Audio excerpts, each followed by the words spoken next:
우리가 GDP에 대해서 봤는데 그림이 이제 숫자로 숫자로 나타낼 때도 있고 우리가 그림으로 나타낼 때도 있는데 실질 GDP와 명목 GDP의 관계가 이제 나타나는데 뭐냐면 이게 이제 실질 GDP라고 봅시다. 실질 GDP.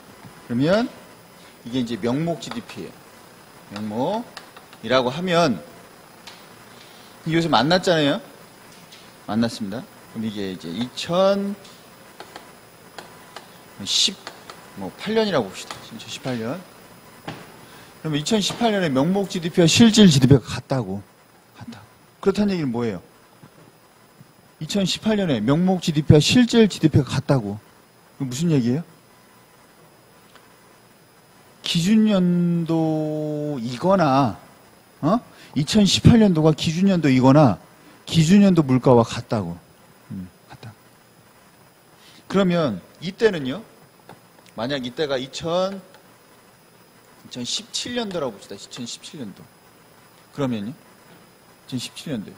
자, 2017년도 보니까 명목 GDP가 실질 GDP보다 높네요. 높네요. 그럼 뭐란 얘기예요? 물가가 상승했다고. 언제보다? 기준연도보다. 기준연도보다. 그러면 전년도보다 물가 증가했어요? 전년도보다 물가 상승했어요? 아니면 하락했어요?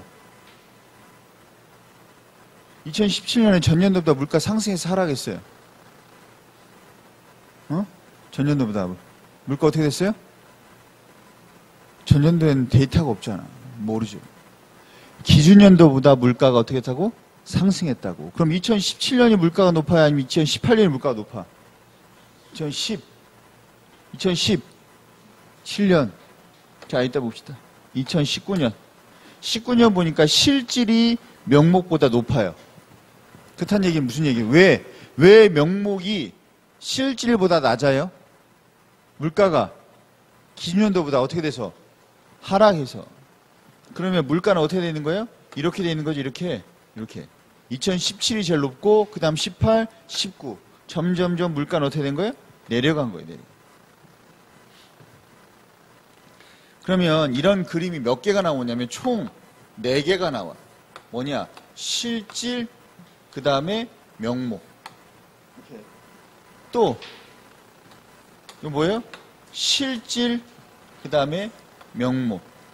그 다음에 또 하나는 우리가 명목, 그 다음에 실질. 이렇게 총 4개 그림이 나옵니다. 그럴 때마다 이제 우리가 기준은 하나예요. 기준 하나. 같냐? 아니면 명목이 더 높냐? 명목이 더 낮냐? 따라서 기준연도와 우리가 비교해서 보면 됩니다. 자, 이렇게 보시고 우리 이제 251페이지 경제 성장률을 지나서 이제 소득 지표를 좀 이해하시고 그 다음에 실업과 인플레이션 갑니다. 자, 소득 지표 보면 우리가 로렌츠 곡선이 있습니다.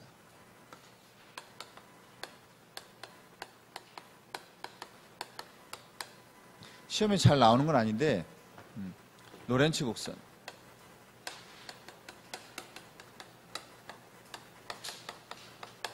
로렌츠 곡선은 뭐냐면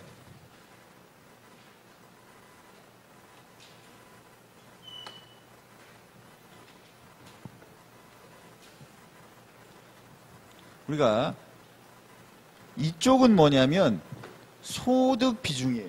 소득 비중. 소득 비중. 그 다음에 이쪽은 뭐냐면 인구 비중입니다. 인구 비중. 그러면 이게 우리가 45도 대각선이 있어요. 45도 이렇게 45도.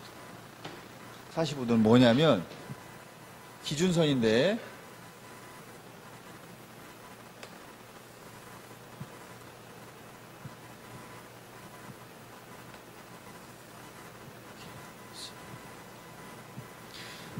자, 인구를 우리가 쭉 나열시켜 놓은 건데 소득이 가장 적은 사람부터 가장 많은 사람까지 나열시켜 놓은 거예요. 그리고 여기는 소득 비중입니다. 둘 다 퍼센트로 우리가 합니다. 그러면 예를 들어서 인구의 1% 가장 소득이 낮은 사람부터 높은 사람까지 쭉 나열시켜 놓은 거예요. 그러면 자, 이게 45도라는 얘기는 뭐냐면 자, 인구의 1%가 증가했어요. 그러면 그 1% 가지고 있는 소득 비중이 전체에서 몇 프로라고? 1%. 그러면 10%야. 10%. 인구의 10%가 차지하고 있는 소득 비중이 몇 프로라고? 10%라고. 그럼 이거 무슨 사회예요? 모두가 평등한 사회지. 왜? 가장 돈이 적은 사람이 10%가 전체 소득이 10%를 차지한대. 그럼 이 뒤에 있는 사람들은 10%를 넘을 수 있어 없어? 넘으면 안 되지. 그러면 어떻게 돼? 100을 우리가 초과해버리니까 모순이 돼버려. 그래서 자, 이 45도란 얘기는 로렌츠 곡선이 45도 이 선에서 일치해서 이렇게 지나간다는 얘기는 이런 모양이란 얘기는 뭐란 얘기냐면 모든 사람의 소득이 똑같다고. 근데 실질적으로 우리가 로렌츠 곡선 이런 모양이 되겠죠. 이런 모양이 되겠죠. 우리가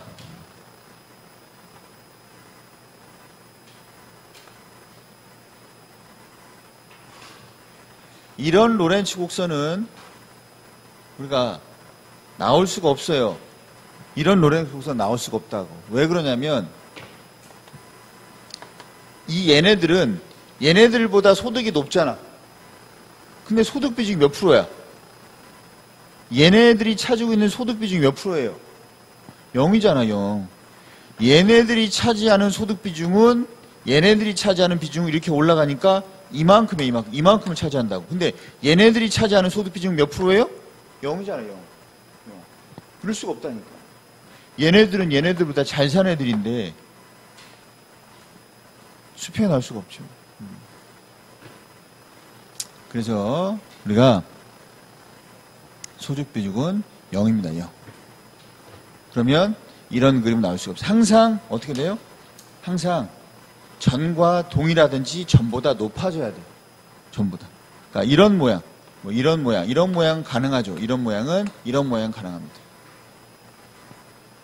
이걸 해석하는 것은 간단합니다. 뭐냐면 자, 간단한데 여기가 인구의 80%예요. 자, 그러면 이렇게 올라갑니다. 이 점에서 만나죠.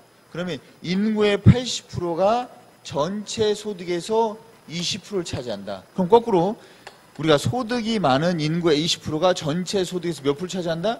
80%를 차지한다. 이렇게 우리가 해석할 수 있죠.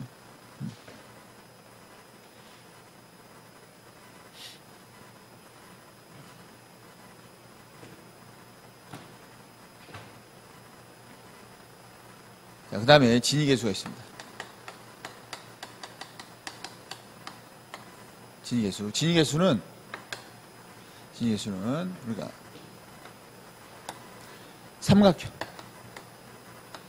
삼각형 분의 부채꼴.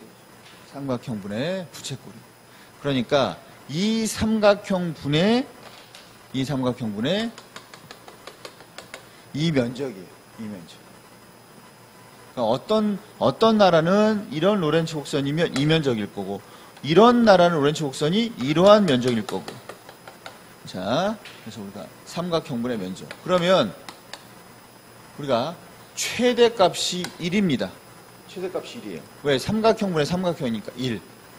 그 다음에 최소값이 0입니다. 0이란 얘기는 뭐란 얘기냐면 로렌츠 곡선이 어떻게 지나간다는 얘기요? 대각선 따라 지나간다는 얘기예요. 그래서 면적이 0이에요. 면적이 0이란 얘기는 45도 대각선하고 일치해버렸다는 얘기예요. 그러면 이건 뭐냐면 완전 평등한, 그리고 1이란 얘기는 뭐냐면 로렌츠 곡선 이렇게 지나간다는 얘기예요. 모든 사람의 소득은 0이고 마지막 한 산의 모든 걸 차지하는 거, 이거예요.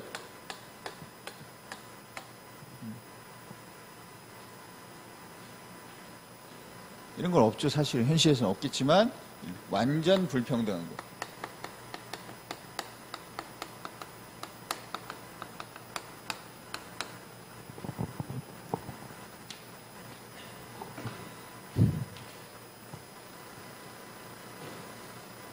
자, 그 다음에 10분위 분배율이 있습니다.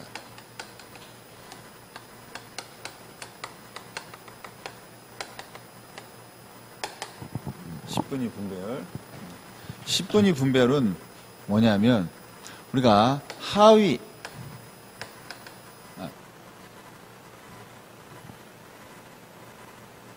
아니고 상위 소득의 우리가 20% 분의 하위 소득의 40%. 소득 비중이에요. 소득 비중. 상위 20%의 소득 비중 분의 하위 40%의 소득 비중.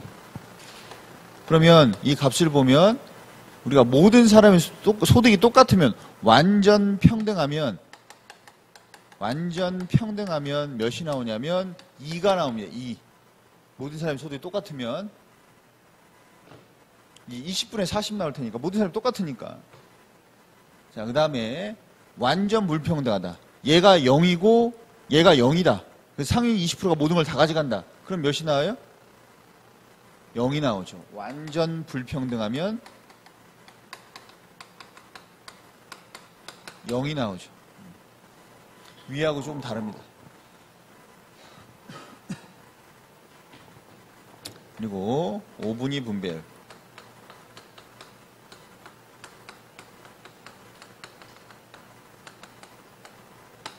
5분위 분배율은 우리가 하위 20% 분의 상위 20%.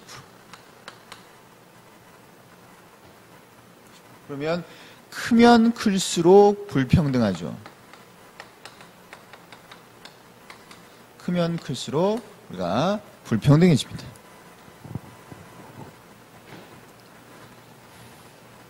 자, 그래서 소득 지표에 대해서 대략적으로 여러분 이해하시고 이제 실업 파트로 가겠습니다. 실업.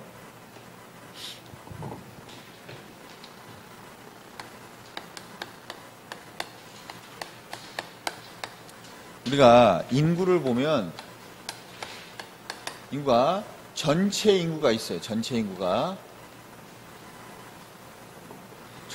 있는데 그 중에 15세 이상 인구를 우리 뭐라고 하냐면 노동 가능 인구라고 그래요. 15세 이상 이걸 뭐라고 하냐면 노동 가능 인구라고 그래요. 노동 가능 인구. 그 다음에 15세 이상 인구 중에서 우리가 15세 이상 인구 중에서 일할 의사가 있고 그 다음에 일할 능력 있는 사람, 의사가 있고 능력 있는 사람, 이걸 경제활동 인구라고 하고, 그 다음에 일할 의사가 없거나 취업자, 주부 이런 사람들 없거나 능력 없는 사람, 뭐 장애가 있거나 아니면 지금 다쳤거나 이런 우리가 능력 없는 사람을 우리가 일할 의사가 없거나 능력이 없는 사람, 우리가 비경제활동 인구라고 해요. 그리고 다시 이 경제활동 인구는 다시 나눕니다. 뭐냐면 실업자와 그 다음에 취업자로 나눕니다.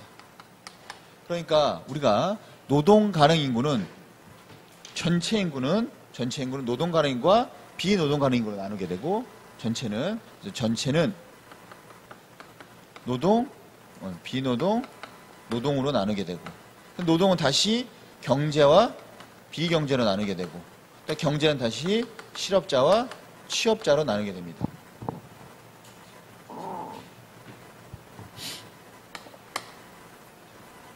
그 다음에 두 번째.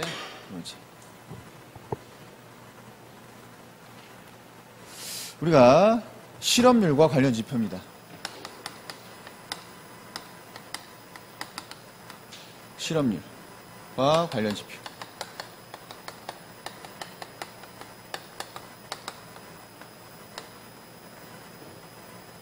보면, 자, 실업률. 우리가 뭐가 있냐면 고용률이라는 게 있어요. 고용률은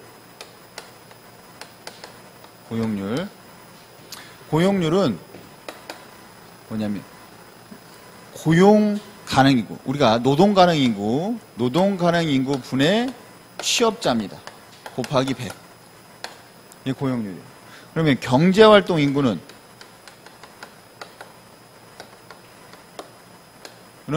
우리가 노동 가능 인구 중에 경제활동 인구 곱하기 100이에요. 그 다음에 실업률은 경제활동 인구 중에 실업자 곱하기 100입니다. 그럼 경제활동 인구는 우리가 뭐로 나눠져 있어요? 실업자하고 취업자. 그럼 이걸 두 개 더한 게 바로 뭐가 되는 거예요? 경제활동 인구. 그러니까 실업자 더하기 취업자 분의 실업자가 뭐가 되는 거예요? 실업률이에요. 실업자 분의 취업자. 실업자 더하기 취업자 분의 실업자가. 그러면 취업률은 똑같습니다.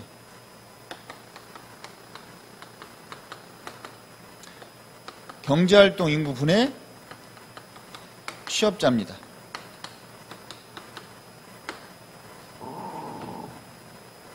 고용률, 경제활동 참가율, 실업률, 취업률. 여러분 머릿속에 이제 기억하셔야 될 부분이고, 그 다음에 자, 실업의 종류 봅니다. 실업의 종류 보면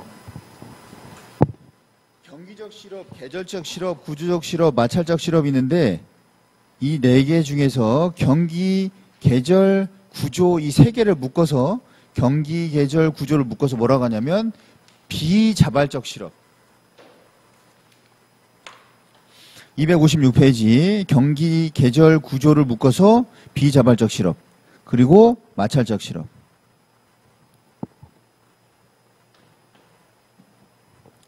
마찰적 실업. 경기, 계절, 구조적 실업 묶어서 비자발. 그 다음에 마찰적은 뭐냐면 직장을 옮기면서 두 직장 옮기는 사이에서 발생한 실업. 마찰적 실업. 경기는 경기 안 좋아서, 계절은 계절이 바뀌면서, 구조적은 산업 구조나 사회 구조가 바뀌면서 뭐 정보화 산업으로 바뀌면서 2차 산업으로 바뀌면서 했던 것들이죠. 그러니까 대책으로는 경기가 안 좋으니까 공공사업 실시, 뭐 아니면 경기 부양책 이런 것들을 들 수 있고, 계절적도 마찬가지로 우리가 어쨌든 계절이 바뀌면서 일자리를 잃었기 때문에 그 사람들한테 공공사업이나 여러 가지 이제 농지, 우리가 농업 지역에 우리가 공장을 만들어서 농한기 때, 겨울이나 이럴 때 공장이 취업해서 일할 수 있도록 농공단지. 그 다음에 구조적 실업은 뭐냐면 산업구조나 사회구조가 바뀌었으니까 새로운 구조에 적응할 수 있도록 교육 아니면 알선 이런 것들을 우리가 할 수 있고, 마찰적 실업은 교육이나 아니면 취업 정보죠. 정보를 제공해서 빨리 다음 직장으로 옮겨갈 수 있도록 하는 부분이 바로 실업의 종류입니다. 어려운 부분은 없고, 주로 이제 시험에 많이 나오는 부분은 실업률과 관련된 지표가 됩니다. 그 다음에 인플레이션. 자, 인플레이션을 하기 전에 뭐부터 할 거냐면 261페이지 총수요와 총공급부터 합니다.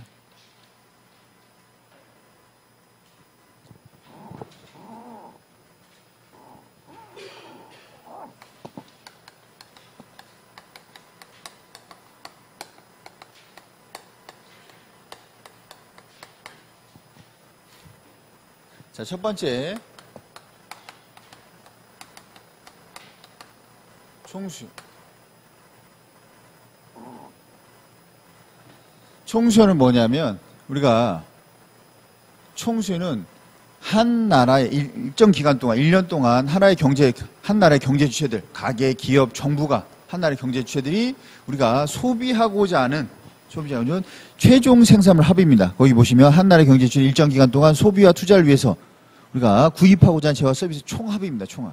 그러니까 우리가 그냥 수요는 그 상품을 수요하고자 하는 우리가 양이었는데, 총수요는 한 나라 안에서 경제 주체들이 우리가 경제활동을 위해서 소비하고자 하는 재화 서비스의 총합이 됩니다. 총합. 그래서 이 총수요는 어떻게 구성되냐면 제일 중요한 게, 총수요는 우리가 가게에서 소비하는 거, 가계 소비 또는 민간 소비 하는 것. 그 다음에 기업에서 소비하는 거. 그런데 기업은 소비란 말 안 쓰고 뭡니까? 투자라고 하죠. 기업 투자. 이걸 다른 말로 민간 소비, 민간 투자. 그 다음에 정부에서 소비하는 거, 정부 지출. 그 다음에 마지막으로 해외로 우리가 수출한 것들, 순수출.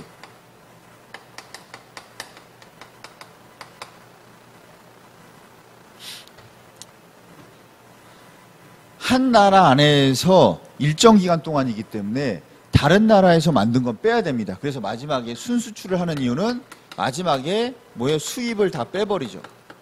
이때 수입은 여기서 수입한 거, 여기서 수입한 거, 여기서 수입한 걸 여기서 다 빼버립니다. 그럼 뭐만 남냐? 우리나라에서 생산된 것만 나옵니다. 우리나라에서 생산된, 1년 동안 생산된 부분에 대해서 우리가 구입하고자 재화 서비스 총합이 나옵니다. 그게 바로 총수요죠. 가계소비, 기업투자, 정부출, 순수출. 다른 말 민간소비, 민간투자, 정부출, 순수출. 자, 이건 총수요의 기본적인 구성이 됩니다. 머릿속에 이제 기억하고 계셔야 돼요. 나중에 이건 어디서 가서 나오냐면 뒤에 가서 이제 환율가도 나옵니다. 계속. 두 번째. 총공급. 총공급은 말 그대로 우리가 한 나라 안에서 일정 기간, 1년 동안 우리가 생산하고자 하는 재화 서비스의 총합입니다. 그게 바로 뭐예요? 그냥 GDP입니다. 근데 이건 양의 개념이기 때문에 뭐예요? 실질 GDP로 표현합니다. 실질 GDP. 물가가 반영되지 않은. 그럼 이걸 그림으로 그리면, 자.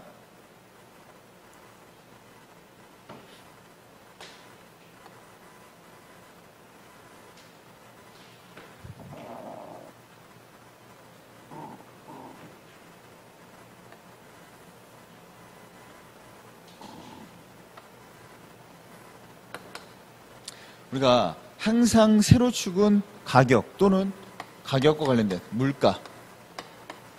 물가고 여기는 뭐가 되냐면 수량이 됩니다. 총량이에요. 근데 한 나라 안에 생산 총량 또는 수요가 전 총량 그 다음에 생산하는 총량 하니까 이건 뭐로 표현하냐면 GDP, 실질 GDP. 양, 실질 GDP. 또는 실질 GDP 또는 그냥 GDP. 똑같은 말이에요. GDP. 그리고 어떤 때는 국민소득으로 표현하기도 합니다. 왜? 실질 GDP가 결국에 국민소득이 되니까. 그러면 물가가 올라갈수록 사람들이 구입하고자 하는 총량이 줄어듭니다. 그래서 총수요. 그 다음에 물가가 올라가면 사람들이 생산하고자 하는 양이 늘어납니다. 총공급입니다. 총공급. 그러면 이것은 지금 물가에 의해서 결정된 거예요. 이 양은 물가에 의해서 결정된 거고 우리가 여기가 뭐가 되냐면 균형 우리가 GDP 또는 균형 생산량 그리고 균형 물가가 됩니다.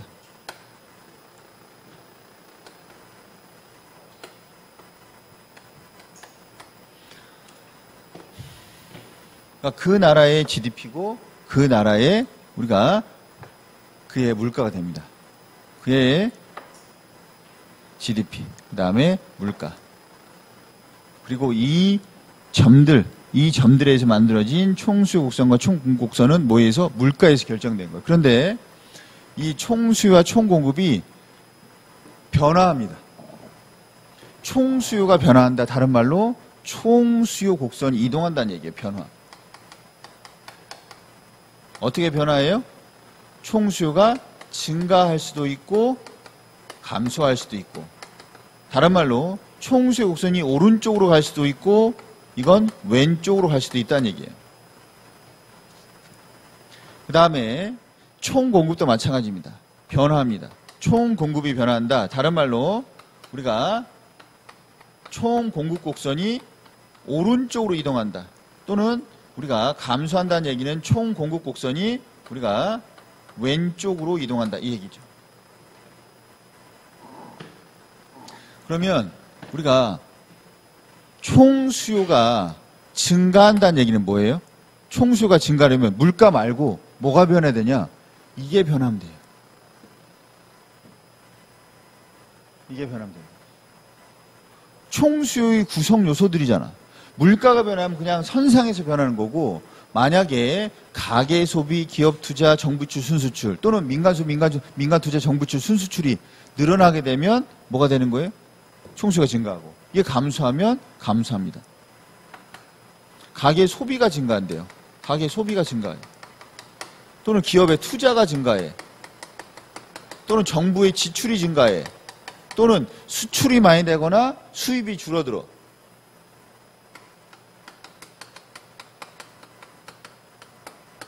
이렇게 되면 우리가 수요가 증가하죠. 총수요.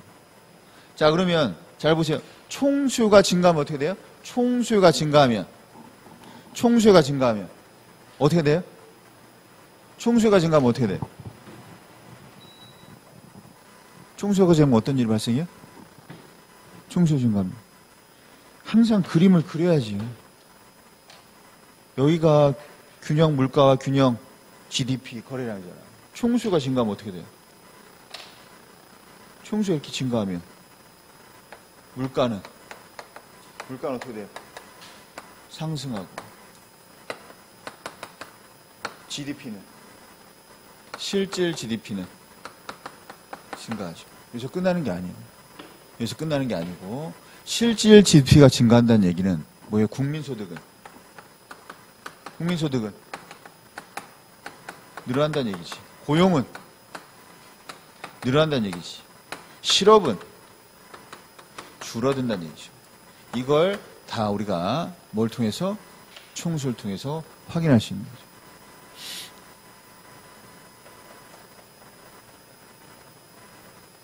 자, 감소는 여러분들이 반대로 적어서 이걸 거꾸로 정리하셔야 돼요.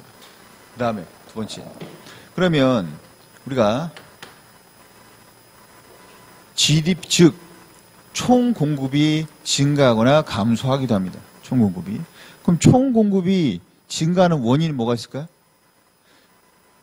왜 증가해? 물가 말고, 물가 변하는 거 말고. 뭐가 증가하면? 기술이 발전하면. 기술이 발전하면. 정부의 지원이, 보조금, 지원이 증가하면. 규제가 줄어들면. 세금이 줄어들면. 원자재 가격이 어떻게 되면? 내려가면. 임금이 내려가면. 생산비가 내려가면. 그럼 어떻게 돼요? 자, 이제 어떻게 돼? 총 공급이 증가하면 어떻게 돼요? 물가는? 자, 생각해봐요. 총 공급이 증가한다고. 이렇게 증가한다. 총 공급이 증가한다. 그럼 어떻게 돼? 물가는? 하락하죠. GDP는 증가하죠. 국민소득은 증가하고, 고용 증가하고, 실업 감소하죠.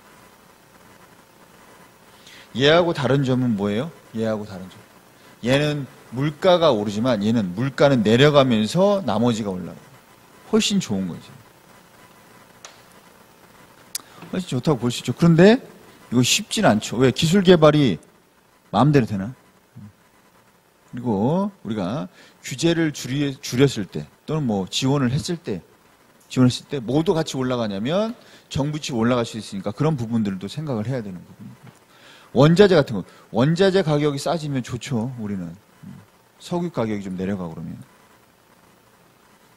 자, 그러면 만약에 감소한다는 얘기는 뭐예요? 감소한다는 얘기. 가장 많이 시험에 나오는 건 뭐냐면 기술이 감소할 수는 없어. 그러면 총 공급의 감소에서 기술이 감소할 수 없어. 그래서 제일 많이 나오는 건 뭐예요? 원자재 가격 상승이에요. 생산비, 원자재 가격 상승. 제일 많이 나오는 거. 그 다음에 세금이겠지, 세금. 세금 또는 뭐 규제.